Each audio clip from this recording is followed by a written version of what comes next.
and then reconnect and stuff. And then I got a one left that doesn't have a purpose yet. Initially it was for maybe filling like the signaling, but then the signaling I went with the USB one. But I may have like something, because the Radio Shack takes a 9-volt connector. So what I may be doing, because I'm already using the 12 volt for my computer, what I may be doing is put like one of those 9-volt adapters, and actually 6 to 9 volt like adapter, and get it out here. So that means that also without the battery pack, I'll be able to rely on all this, charge my batteries as I go. And also the reason for 6 to 9 volt is a lot of times that all this has 12 volts, but like for example, this is one of the issues that happened to my 660 is that I misread the labels, and basically I went in and put too much voltage on I think it was for 6 volt, and basically I burned the circuit inside. So I'm in the process of repairing this, and so having a 6 to 9 volts external, I would be able to, for example, if I would when I have this repair, I would be able to use it. And now I have not only HF capacity to speak, but I can also monitor on HF and shortwave and SSB with my radio, and all this can be through the communication. Again, over here I got the antenna, so the antenna connects over here and it's connected to the radio, and like I said, now I have a T, which basically brings it on both sides. And here I got 2 Anderson. One is the Anderson for the HF, and the other Anderson for VHF. It's all connected under, so it's not coming out. And then the power comes in through those Anderson pole, and that is fused as well, and it has like a 10 gauge power that goes through that main box that I was saying.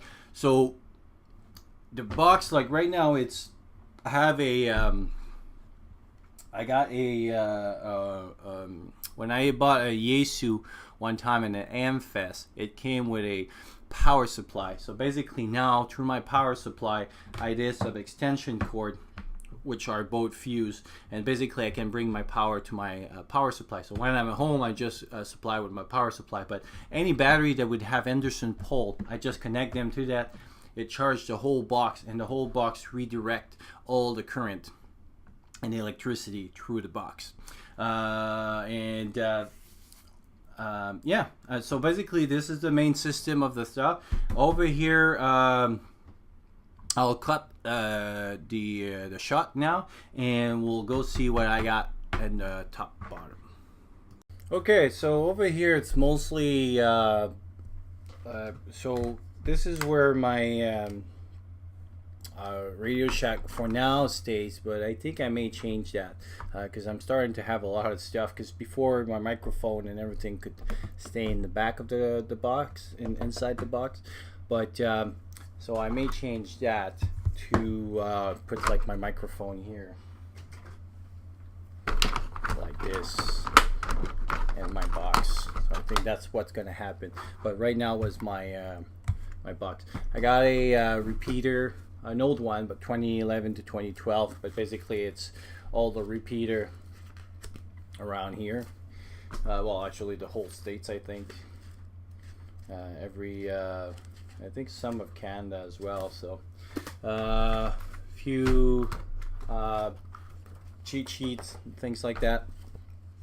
A nifty on radio monitoring, HF, VHF, UHF bands, the frequencies and things like that. And then I just got my new one for my radio, which is an ICOM ID 880H. So those are great little books if you ever have a radio things, and they do it pretty much for every radio now, because instead of having like the big manual, first of all, they're very small, they're thin, and they're waterproof, and you have like all the instruction.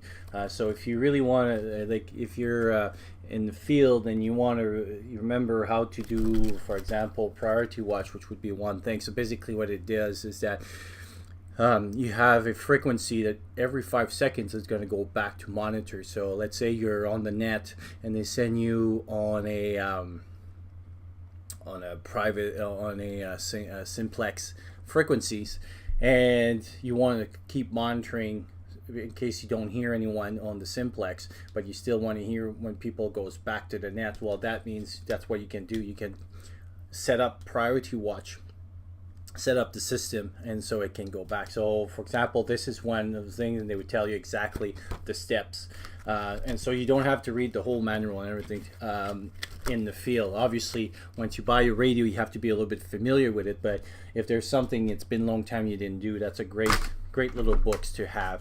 I got also a mini headlamps here, and I got a few of those cables for different function.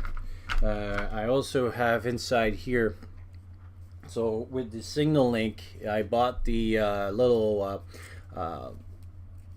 kind of pre-set up, pre-solder little kits that basically you change. So the signal link works on pretty much every radios, but you have to set up the PTT and all that configuration a certain way.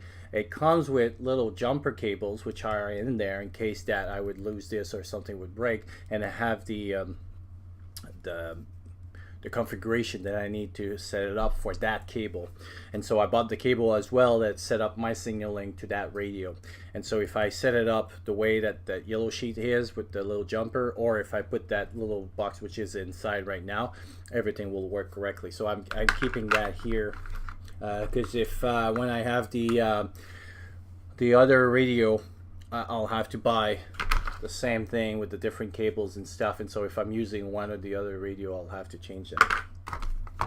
And then I have a small portable antenna here, and basically it's pretty cool. I found that on the internet. I probably could do one myself, but they were only $6, and basically they work just like the Discone that I have, but see how small it is? So all you have to do is attach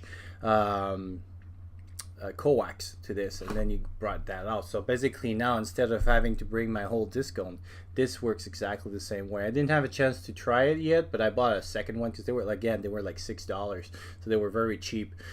So I'll be playing with the other one as well, but for the emergency Discone, and it holds very well here. So that means I set that up on the top of my my mast, and I have a Discone, a portable Discone. So so that's the top part of it here, and that will take care of the phase 3, and in the next few videos I'll show the other 2 module, and hopefully soon, once again I'm waiting for a few things to come in again, and I'll be able to work the whole system and do some radars. So talk to you soon.